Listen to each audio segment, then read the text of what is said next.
Hi, this is Sarah from sarayip.com, Facebook, The Numbers Queen, and Instagram, sarayip1111, waking up very early to do your 2022 election numerology. As you can tell, I'm in Australia. I've chosen an image that seemed appropriate. It's all about picking my brains. So I haven't been able to find a microphone, but I hope the volume will work for you. It is a Mercury retrograde, so it's been lots of fun and giggles getting this sorted. This is designed to give you an overview of the energies for today, hopefully give you some peace of mind that good things are coming no matter what the external outcome, and to have a brief look at the major leaders' numerology, which I have been busily preparing behind the scenes for you. So firstly, let's look at the date. It is the 21st of May 2022, and this adds up in numerology to a 14 or 5 date. So this is about the throat chakra. This is about seeing different points of view, blending the head and the heart, and greater objectivity. So 14, it's a karmic number in numerology. There's a tendency towards extreme emotions, which is definitely what this week has been about. I myself had a near-death experience only a few days ago. Many people are finding it's just very dramatic. We have not only the Mercury retrograde, but we had some pretty big eclipse energy. There's a lot of, I guess you could say, spiritual, sexual, psychic frustration. People are really wanting to release because we are in the waning cycle of the moon now. So interesting day. I expect to see a lot of change happen overall. And 14 is about moving from escapism, rushing, and actually breaking the law to finding that middle path that incorporates a lot more voices and a lot more tolerance, a lot more diversity. Now, I will be upfront that I'm not into making huge predictions with this kind of thing. As soon as I go into the energy, I almost get thrown aside because it's so intense.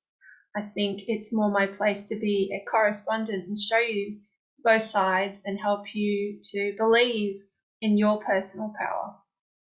So just remember, whatever happens, it will be for the greater good in the long run. I feel very much that the new children, especially those who have come during COVID times, I have a son in that category, they are pushing for revolution. And so whether it's this election, next election, they are coming, it's coming. They will not put up with lies and nonsense. So what else shall we talk about? Just basic numerology I thought would help. So the word government has a 52 vibration. It's about the crown or who is sovereign in your external life. And it has the same vibration as the word fathering. We're certainly seeing a lot of intense patriarchal types in the world. You only have to look at the US, Russia, and even Australia. This sense of father knows best is still very strong on this planet. At the same time, I do feel like this is being moved out. Other things to know, election actually has a 38 or 11 energy. It's meant to divide and polarize, but that is also the vibration of the word healing. Just to actually get involved in the system forces us to look at what we believe in and what kind of future we want. I actually love voting. I have always loved politics. My first job was in government. And I think it's really important that we show up whether or not the system seems flawed, because that is the only way that we will understand the goods and bads and make the connections we need to essentially improve things. The word vote, it's interesting because that's all about the vowels, and election itself as a word is about who we as God choose to give eternal life to. If you look at the entomology, so even the idea of voting and election is about how incredibly powerful each individual is. The vote has a 17 or 8 energy, the same as God or karma. So what I'm trying to say in so many words is that this process can refine us, and it is worth voting, even if, like I said, you believe the system is not representing you fully. So with that all in mind, shall we look at the major leaders in numerology? Now, I'll do a bit of a share screen. I have not had a chance to make this pretty, but if you know me, I'm not about pretty, I'm about profound, and I'm about freedom, and I also have 3 kids. So this is my life. Welcome, and let's start with a screen share. We'll have a look at Scott Morrison's chart. So I'm just going to zoom in, and this is a template that is copyright. I'm just going to zoom around it and give you some major points. To look at a chart in detail does take many hours. I'm just going to give you some big picture ideas. Now, if you find it overwhelming with the calculations, just listen to my voice.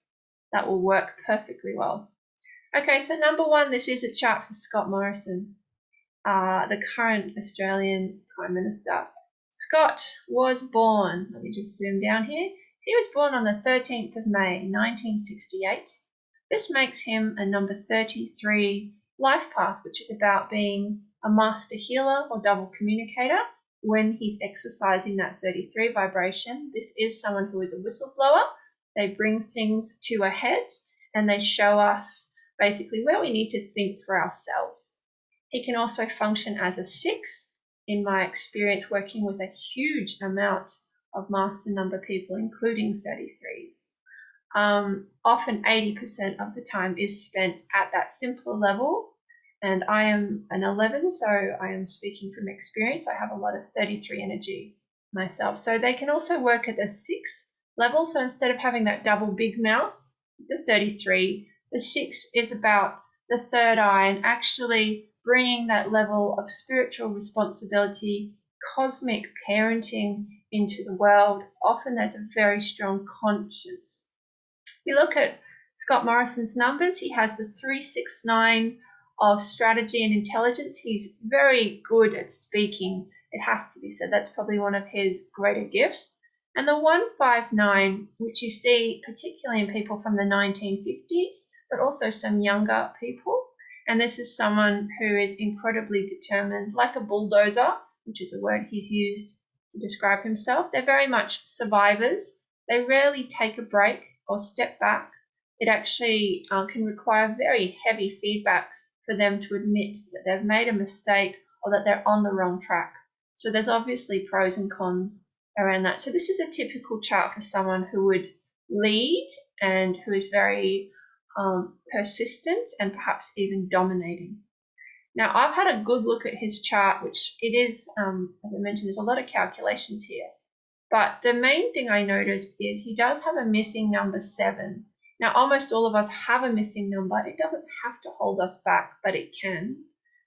This means essentially that there is a need for him to have a variety of spiritual teachers in order to truly experience his potential in this lifetime.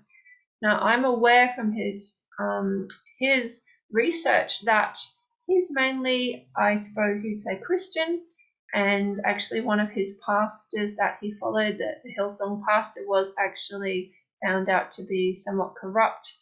I feel that there's a gap there in Scott Morrison's life where it's like he's outgrown many of his mentors and teachers and he's not entirely sure where to look now for that, I suppose, salvation.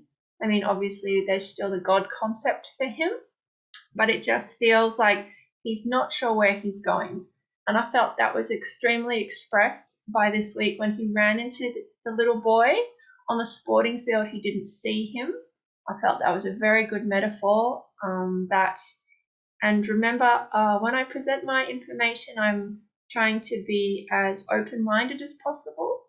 But when I'm talking about Scott, he has those strengths. It's just, I feel like his vision is not on the future right now. It feels quite fearful. When I did the meditation, it was very much, he's scared of losing power and having to start again. He doesn't like to be at the bottom, likes to be at the top. Look, we all have things like this, but I thought that was really interesting. And you can certainly hear in the communications he's giving that he is really, really wanting to control and he does spread that when he talks, for better or for worse. So just a couple more things, because this is meant to be a big picture video. So his full name has this 11 vibration. We're seeing multiple master numbers in his chart. He also has a 33 soul edge. So I'm very careful to point out numerology is potential. It's our agreed job description in this lifetime. However, we have free will, how we exercise that, whether we bring things forward, push them back. We also have enormous, there's a lot of influence in terms of what the world needs and what other people need from us. So this is just a starting point for someone's destiny and predictions. However, with this amount of master numbers, what I can say is Scott Morrison was always going to be in the public eye, whether it was for notoriety or acclaim, and that he is extremely sensitive to vibration. In that way, I would imagine that his Christian faith has been super important to his success, because otherwise I believe he could be incredibly indecisive and self-doubting. When I looked at his chart as a whole, I felt he is very much being supported by High Priestess energy. I would say that's his wife, Jenny Morrison, also a 33. Interestingly, both Scott and Jenny are in personal 6 years, which is highlighting not only their marriage to themselves, but also to their beliefs and their life path. So enormous turning points for both of them, and I do feel there's something happening there. Not sure what yet. When I looked at Scott's soul contract as a whole, which I do with permission as much as possible from his guides and my guides for the greater good and for humanity's education, I felt that he's teaching us there is no God, but what or who we choose to obey. I thought that was super interesting, because 3 is all about how we use our power and our words. So overall, what we see with him is, like I said, he was always destined to be in the spotlight. His actual name, Scott Morrison, that we talk about, his known name has a 999 energy. So he's come here to bring us to some sort of finish line, and he himself is winding up something on the planet. So there's a level of old soul. These people generally find it easier to be in charge of others than, like I said, having to start again. There can even be a fear of death and reincarnation and rebirth, which I feel is operating with Scott. So just overall, what I wanted to mention, when I looked at his chart right now, he's actually in a time, this is his pinnacle, so this is what I would use if I was doing personal predictions. He's in a time of spiritual partnerships, and I feel that there's a possibility he will win today. However, I feel that there will be a lot of change around him, whether it's in his home life and his cabinet, we shall see. And we still, I want to show you Anthony Albanese's numbers. I do feel that the outcome has not yet been decided, and I'm recording this on the day of the election, so that makes sense. So yeah, apart from that, I wanted to show you a couple more things. Now, I won't go into this in too much detail, I just thought it was interesting. And I hope you're keeping up with me. I do go pretty fast, but I do teach everything that I'm talking about if you do want to learn with me. So look, I won't go into all of this, but essentially what I do when I have the time, with clients and even famous people, is I look at each year of the life through the personal year lens in numerology. It's mind-blowingly accurate. It's a fantastic way actually to do your life autobiography very cleanly and easily. So what I want to point out, just a couple of things. Again, you might want to focus more on my voice if you find the calculations a bit confusing.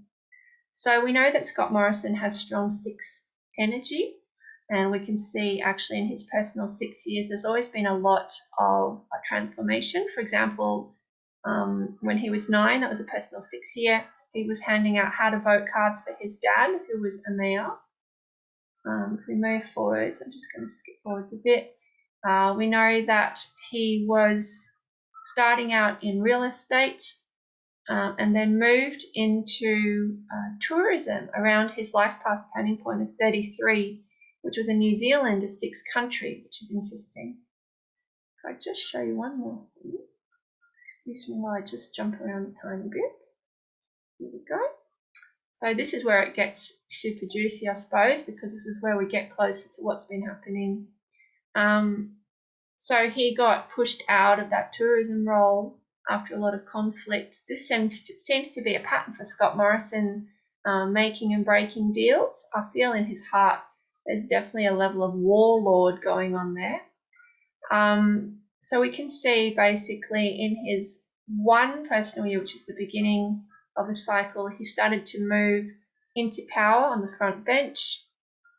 And then, by the end of that cycle, he was already treasurer, so there was just a very natural progression. So where is he going now? Well, that's what's so interesting. So he became prime minister in his true personal year, which we know is a lucky number for him because it highlights his destiny or name number.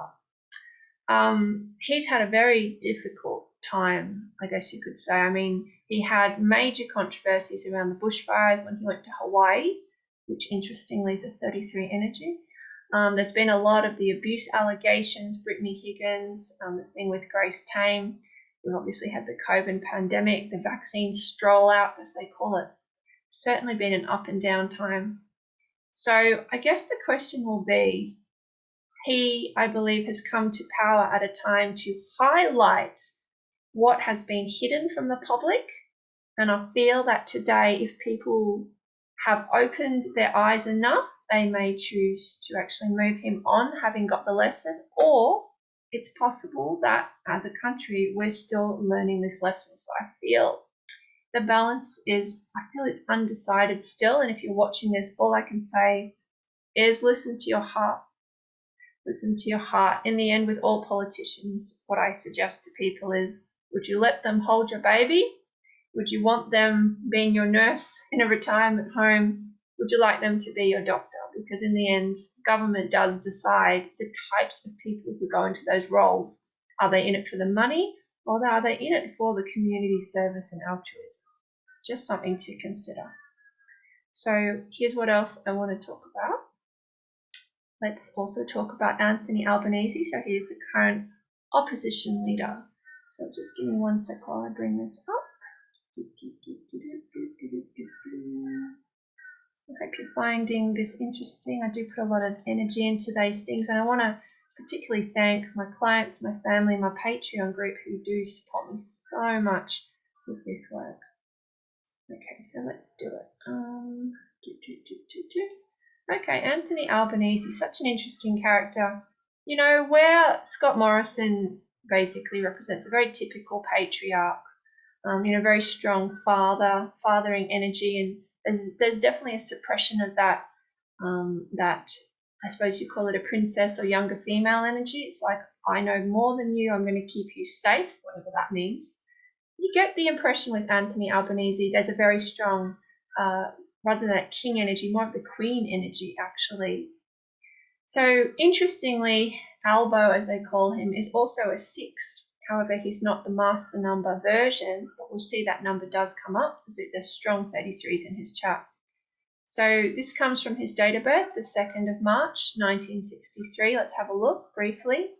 So he's also got the 369 of confidence and intelligence. He can be a good speaker, very quick to learn, also likes to be in charge.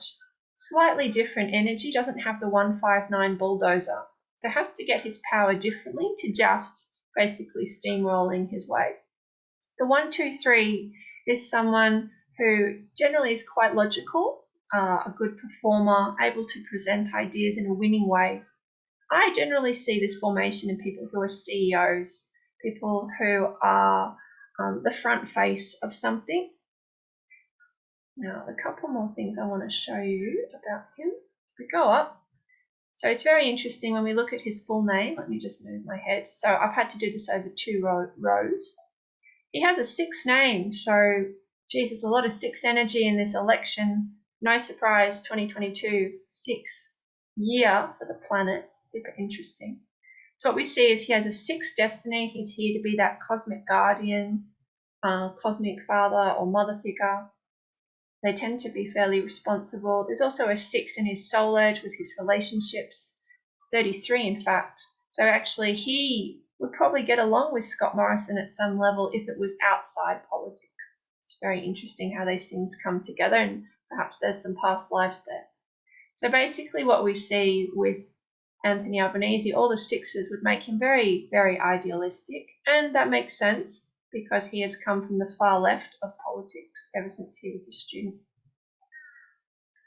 I just want to show you a few more things. So when you look at his known name, Anthony Albanese, it has a 3 energy. This is the communicator and artist. What else do I want to show you?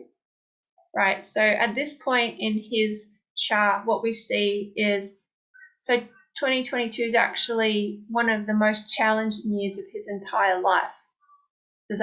That'll be interesting, right? Because today, of course, is the election, but this is one of the most challenging years of his whole life. It will peak around September this year. I get goosebumps when I say that. He will need to use everything he has to negotiate, create partnerships, diplomacy. He's juggling a lot of things. I feel he can possibly pull it off, but it's very touch and go.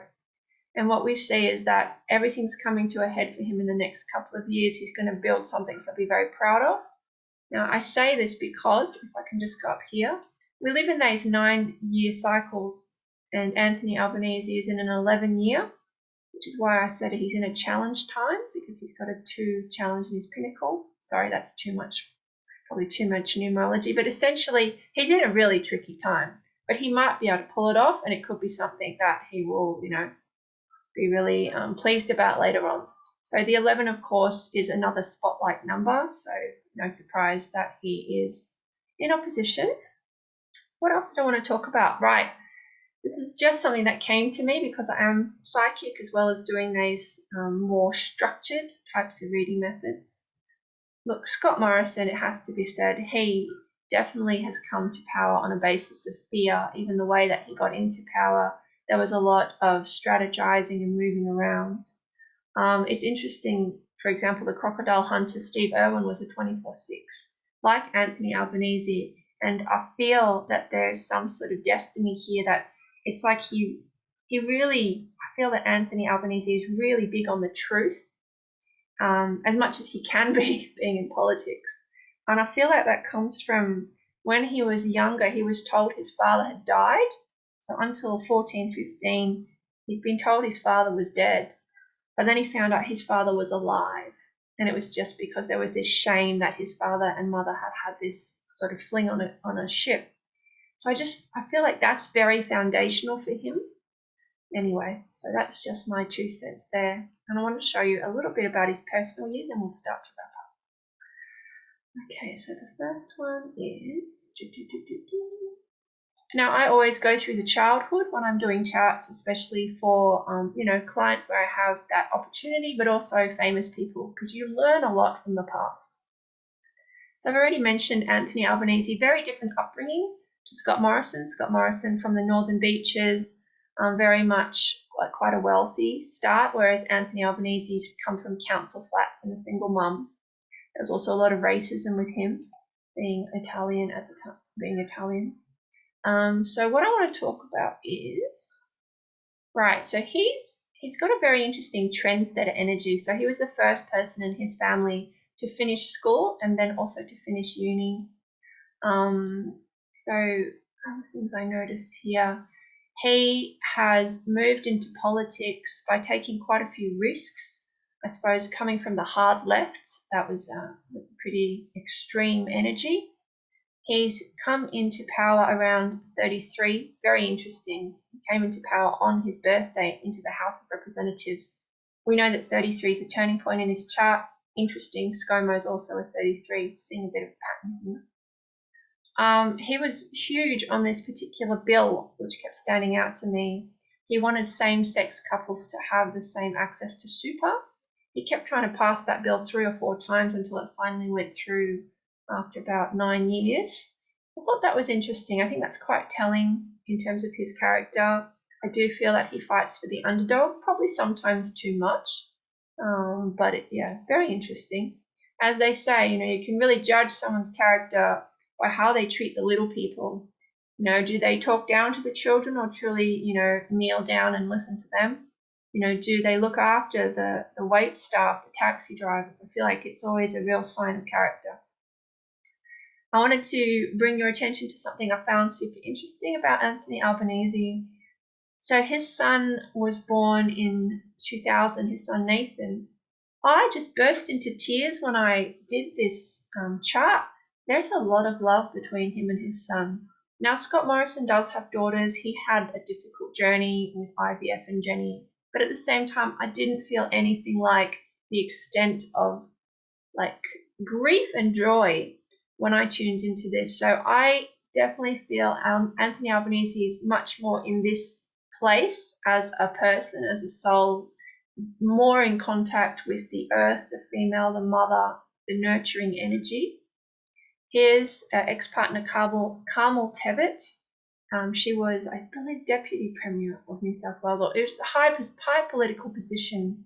And again, that tends to show Albanese's comfortable with having power through and with people. You tend to see Scott Morrison prefers to have power over people, for better or for worse. So one more thing I want to share about Albanese is, okay, so let's have a look. So just a little bit more information on him. We see that when he started his one cycle, I'm sort of comparing him to Scott Morrison, not that dissimilar in their careers and how things have worked out. Okay, right. Let me just talk. So we see in this one personal year around when he was 49, there was this Rudd Gillard toppling challenge, and basically Albanese became Deputy Prime Minister around that time, had a lot of responsibilities under Bill Shorten. It's interesting that when Kevin Rudd unsuccessfully challenged Julia Gillard, Albanese tried to resign, and I remember he was in tears about that. That's not something Scott Morrison would ever do. Interesting. They're just different, So what we see is in this pinnacle with Albanese, he had some major ups and downs in the last few years. I'd be actually quite interested. I would say he probably sees repeating numbers. But we see that in 2019, Carmel left him on New Year's Day. He also became the oldest first-time leader of opposition in that year, 2019, huge year, personal 8 year. It's about the karma and everything coming back. He then met his next partner and current partner, Jodie, in his 9 personal year, probably a past life flame. They seem very committed and happy. At the same time, he then had this quite almost fatal car accident at the end of that 9 personal year. Now, 9 years can bring a lot of ups and downs. We're basically clearing the way. And all I can suggest is perhaps that helped him to reach out more. And we can also see that he went on a massive health kick straight after that in his personal 1 year, which is about putting yourself first, looking after yourself, especially your body. He lost a lot of weight. He gave up alcohol for a time, all this stuff. So he seems to be listening to his soul mission. And here he is. He's in this election, having had all this change in the last few years. The question is he still in this personal transformation stage, or is he able to turn his attention to Australia? I'm not sure. I feel like, the people will decide in the end, but I feel there is a chance. And I think what you'll see is both men in this campaign, they have very strong numbers, lots of possibilities, very different trajectories to power.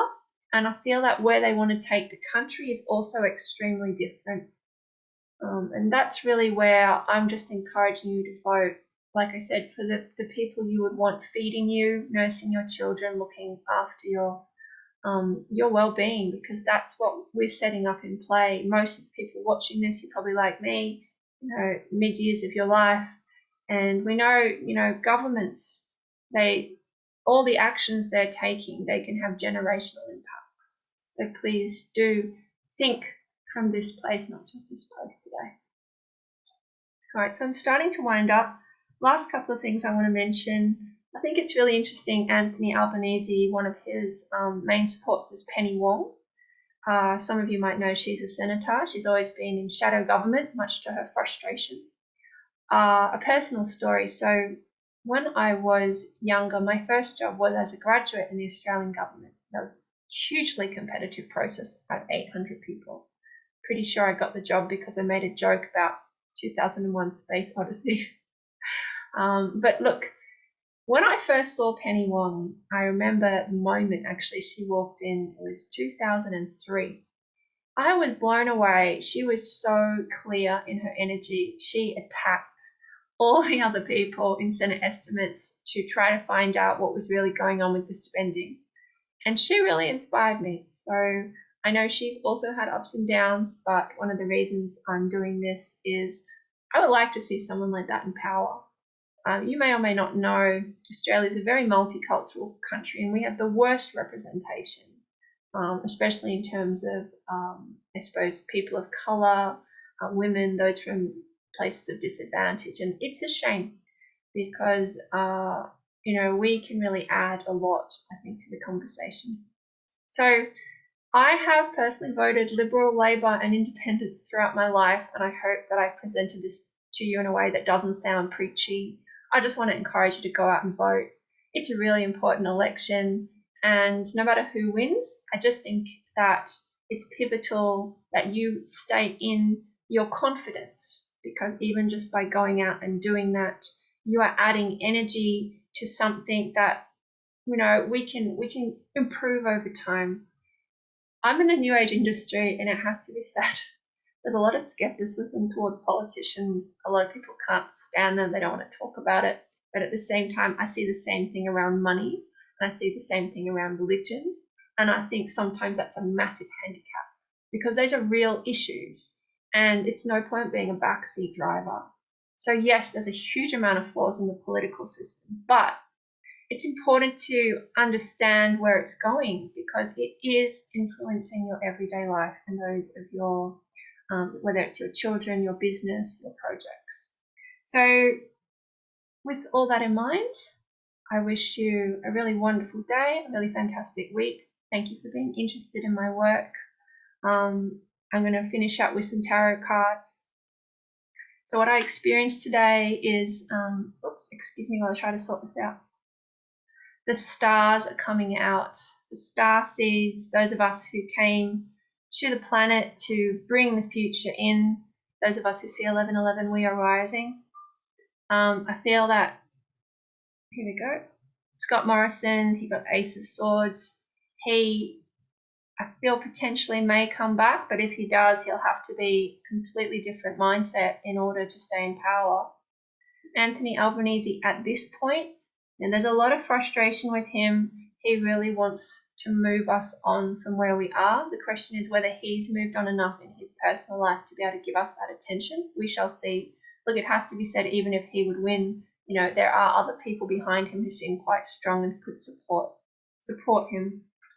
And yeah, when I looked at the energy of the independents, and I just want to mention Pauline Hanson's is 33, and it's a big year for them. You can see she's got COVID and she's still going. And I have no malice towards her because without her, I would never have gotten on radio. It was because she came to prominence that I was dragged onto radio at 15. And so as much as I sometimes agree, sometimes don't agree with One Nation's policies, it helped me at the greater level. And I would like to see diversity on the platform. So yeah, we see for the independents, the hanging man. So I'll be very interested to watch whether we get a hung parliament. Thank you so much again. This has been Sarah from sarayip.com, Facebook, The Numbers Queen, and Instagram, sarayip1111. Please follow my work. Please support me. Come for a reading. Have a forecast. I'd love to meet you. And I hope that you learned something today and that you will find the faith and courage you need to go out and keep your voice strong. See you next time. Bye.